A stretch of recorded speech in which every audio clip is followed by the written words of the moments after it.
Good evening, ladies and gentlemen. Welcome to a brand new episode of Flesh Wound Farce, where we review and discuss your and our favorite comedy films. This is the world's first and only combination trivia host and professional wrestling announcer of Chilean descent that currently resides in Southern California. Your voice of choice from trivia nights to title fights, the stunningly stupendous student of stupidity, Ozzy V. Also with me.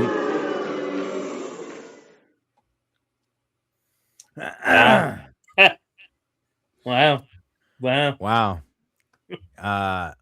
That noise wasn't controlled by our Flesh Wound producer, Todd, who was chilling and also decided to be a butthole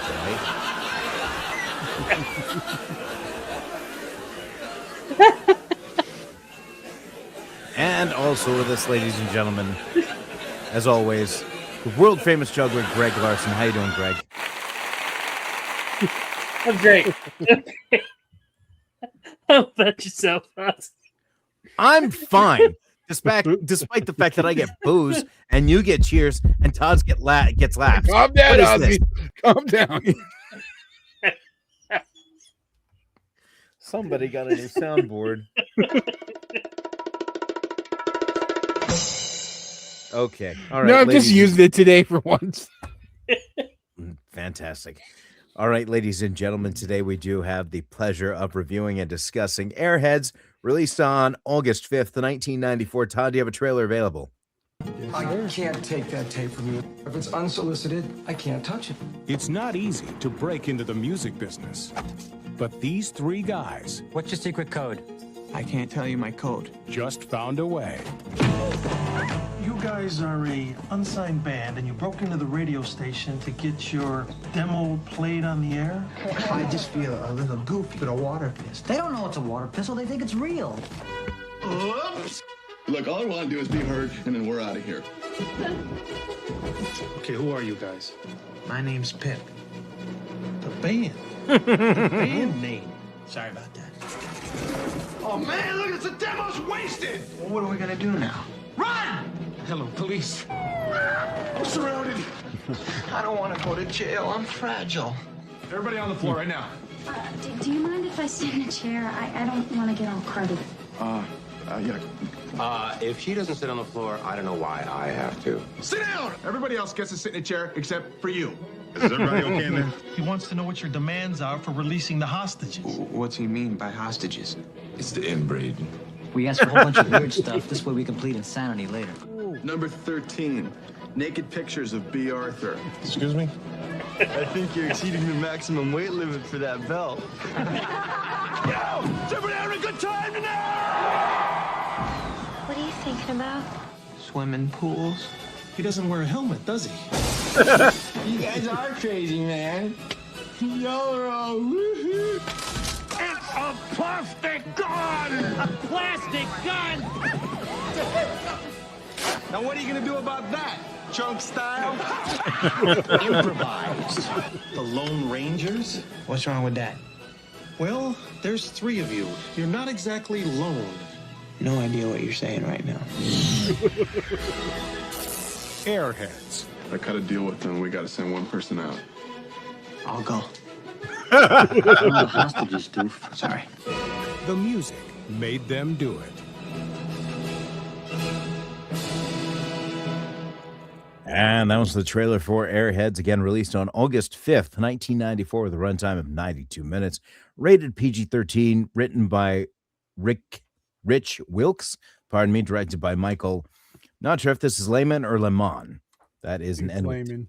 Layman. All right, with two N's at the end. Starring Brendan Fraser, Steve Buscemi, Adam Sandler. Initial thoughts on here. This was one of these that I saw on HBO for the first time that I'd always seen commercials for, but nobody else I knew would take me to the theater to watch it. Because, come on now. But I enjoyed the 90s references towards the beginning of the movie, seeing the Stretch Armstrong, seeing the Game Gear. I don't know if you guys were familiar, but with its 8 batteries. It's funny. The same price for a monthly gaming subscription would be the same amount you have to pay for new batteries each time. Oh yeah. But I always had a fun one with this. I mean, it was never like supposed to be a good quality comedy, but just a stupid one in its name. I mean, Airheads right there. I mean, it rips off another stupid movie, so it makes sense. And what stupid movie would that be, Todd? You literally can't watch this movie and see the exact ripoff it is. It's like one of your favorite movies. It's a comedy version of Die Hard. How hard is it? It takes place from the opposite side of the building, which is pretty funny, of Fox Plaza. Yeah. In a way, yes. It in a lot it of is. ways. Anyhow, well, I mean, it's not. They're not kidnapping or doing this for bearer bonds. That's what I'm saying. It's a comedy version of Die Hard. That's fair. That's fair. But still a good time throughout. Not one of the award-winning types of films, if you will, even in the comedy section. But it's still always been a good time that I've been able to pop it in. When I was checking to see where I could check this out to stream, it was interesting to find that Amazon is selling the DVD for $65. Well, because it's long out of print, it was an Anchor Bay release that came out when they had the licensing. So there's like 6 or 7 DVDs from that era, or Blu-rays, I should say. Like there's this one, there's Dutch, there's Bedazzled, the remake, the one with Elizabeth Hurley. But there's like 5 or 6 of those, and because of that, they're like super expensive in the secondhand market. It's really frustrating because I had a copy of Airheads. Like this DVD. And it's frustrating to see how it's so expensive. The DVD only had a trailer and I don't think they even had a featurette. I think it was a trailer and subtitles. It was one of these I picked up at the $5 bin at Walmart at the time. And now, well, there we are. How about initial thoughts for you guys? So I've seen this movie more often in bits and pieces, because I want to say it was, on TV multiple times where I'd, catch it in little segments of it. And I know I did end up watching it quite some time ago in totality.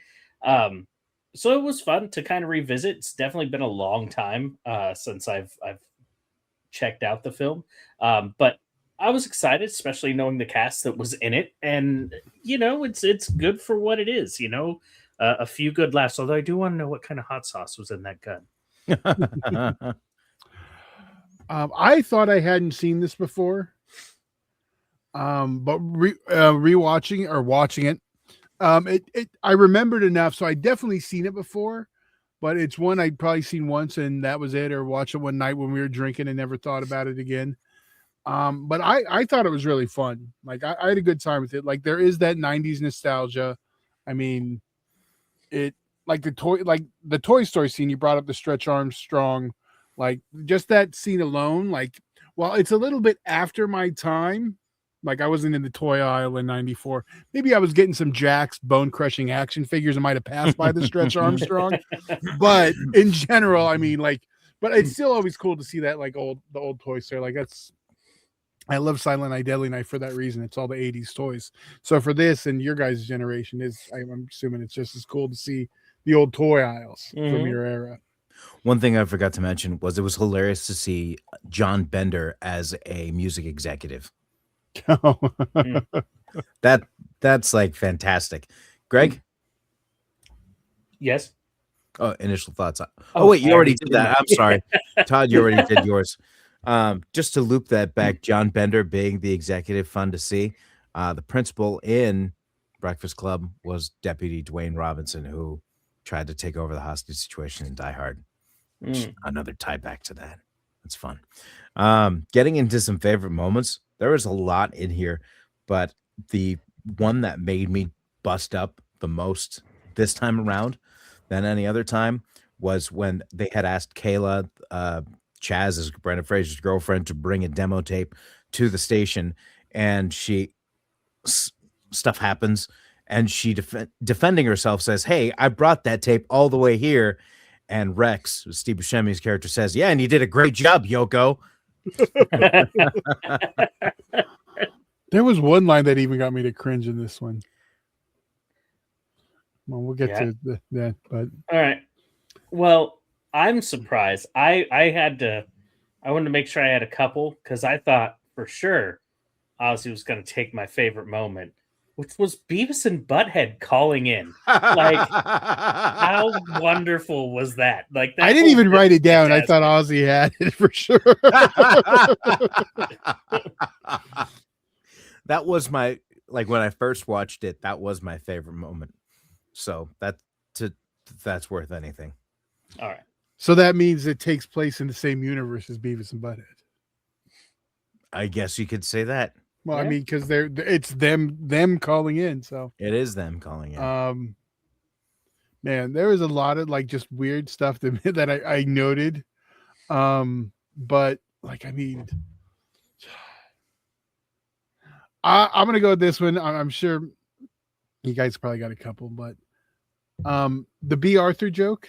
So we see in the trailer that they want nudes of B. Arthur, but for me, it was the selling later, John Bender. The B. Arthur outstanding when Adam Sandler's just looking, that we know what they are. Yeah. The other one I'll throw out there is I thought it was, why don't black people like me, when he's like with do you have any more? Because I just want to see if you guys caught something too. Greg? I guess the moment where when they were playing in prison and he starts kind of humping his bass and the look of like, no. Yeah, that was good. There's actually supposedly another take of where the shot of the prisoners actually shows them to be excited that he's doing this towards them. But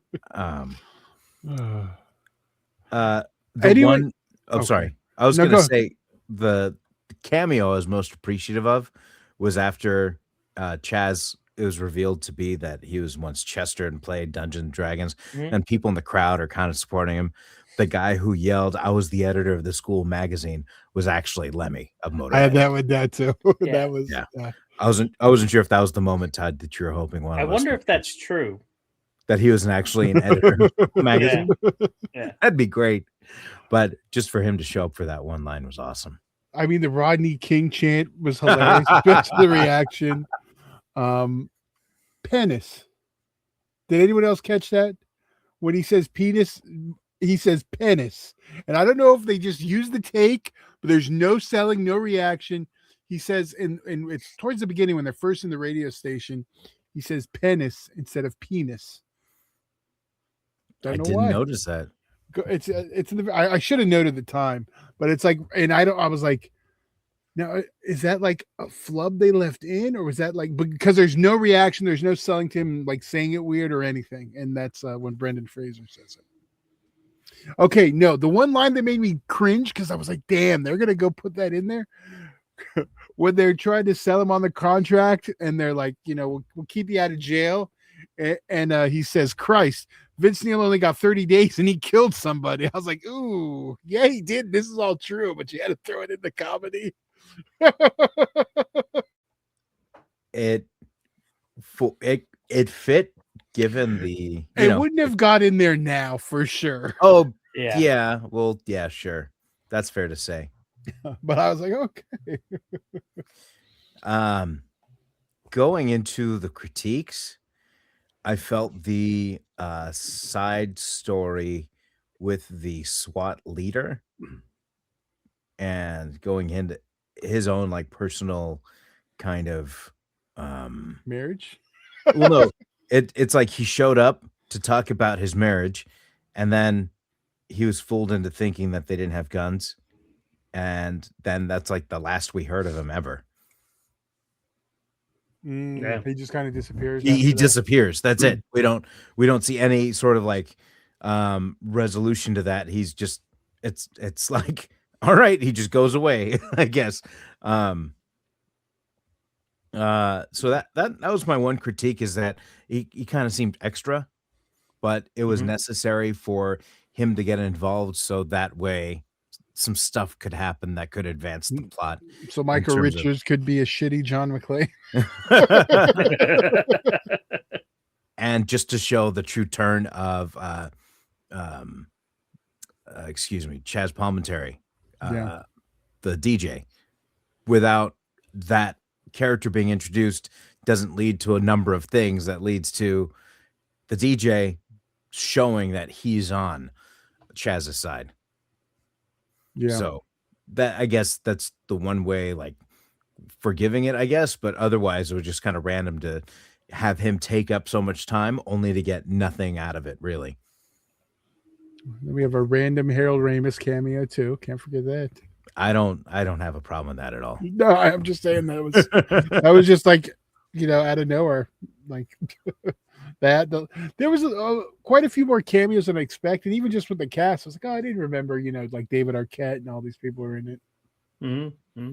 So, you guys have any critiques?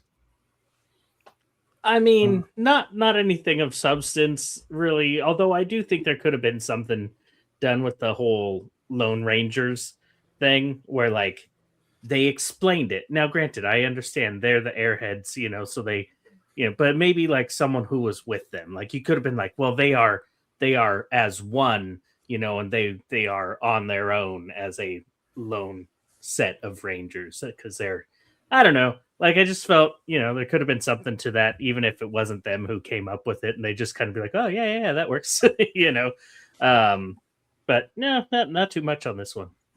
I do need to correct myself. I mentioned Chaz Palminteri. I was completely wrong. I just had the name Chaz on my mind. Actually, Joe Montanga. Yeah, I knew exactly what you meant, but I get they're kind of interchangeable. It's funny how that happened. Todd, any critiques? Yeah, how are you gonna have two of the Ghostbusters and not like give me some kind of ghost nod or something? I don't know. Ernie Hudson too. No, I got that. I guess because it was a Fox movie and not like, was it Paramount? Oh my God, you don't know that's a Columbia movie? No, I don't, Todd. The lady in the middle holding the torch every time. Now, yes. Now I yes. Now you're gonna call it a Sony movie. You say it's one of your favorite movies. You wore the tape out. You don't remember the damn Columbia logo? I never said I wore the tape out for Ghostbusters. I never had the tape for the original Ghostbusters. I ended up seeing Ghostbusters 2 before Ghostbusters 1 because which has the same logo at the beginning. I know I mentioned I saw this movie on HBO, but in actuality, growing up, we were more of a Cinemax family. So that's why I saw Ghostbusters 2 instead of 1, is because does that make sense? Yeah. Yeah. Probably saw Hot Shots, or not Hot Shots. I was going to say Top Secret a lot too. I guess we know what trivia Ozzy's going to have to put together soon. Movie opening, logos. Yeah. Okay, so we hit the critiques. Now we can get into the ratings. This is a fun one. Granted, like we said, it's not supposed to be anything really of major substance. It's supposed to be a good time, a movie you can put on, have fun, watch with your friends. It's a solid 4 for me. It's got a 92-minute runtime, so it's quick. You're in, you're out. It's a good time from start to finish. It does lack a particular type of quality that some films usually hit to get to that 5, but it's still very good. Yeah, this one, I think first time around is a much funnier movie because there's lots of fun stuff that happens. So when you've seen bits and pieces, it doesn't keep its rating as high. But for me, I still had a great time with it. It's lots of fun. It's just kind of goofy, fun stuff. So it's a 4 for me as well. I'm with you guys. It's a 4 for me. I think it's a good watch and it's fun, and I'll definitely remember that I enjoyed it and watch it again sometime. And as of this time, which is January 4th, the film is not available to stream. You can, as we mentioned, you can purchase it on DVD for $67, but you can also purchase it wherever you consume your favorite digital content. Actually, I'm seeing here, this does come with an Apple TV subscription. You're able to stream it for free. So if you have an Apple TV subscription, That's one way to check it out. Other ways, I mean, For if the you five of you watching who actually pay for Apple TV. or if you want to blow $67 on a DVD, there's It'll probably pop back up on streaming. It was on Max for a while. Oh yeah. So Okay. it's not one that's like disappeared like completely like from streaming. It's just not on anything right now. So Not in its cycle. yeah. It's like when Home Alone's always available at Christmas. Yeah. No. So it's a 4 from all of us. Yeah. So that's definitely one worth checking out. If you do happen to be visiting the Orange County area this week, I'll be hosting trivia this Tuesday at the Rush Bar and Grill in Lake Forest beginning at 7 o'clock. Also this Wednesday at the Brewery in Placentia, also at 7 o'clock. Both nights free to play. And of course, with me, I do bring with me that trivia multiverse where every song has something to do with the answer. Doesn't always make sense to you, but it makes sense to me. Do you guys have anything else you'd like to add before you head out this evening? No. No, sir. All right, ladies and gentlemen, for world famous juggler Greg Larson and Flesh Wound producer Todd, I'm Ozzy V, and we'll see you next week right here on a brand new episode of Flesh Wound Farce.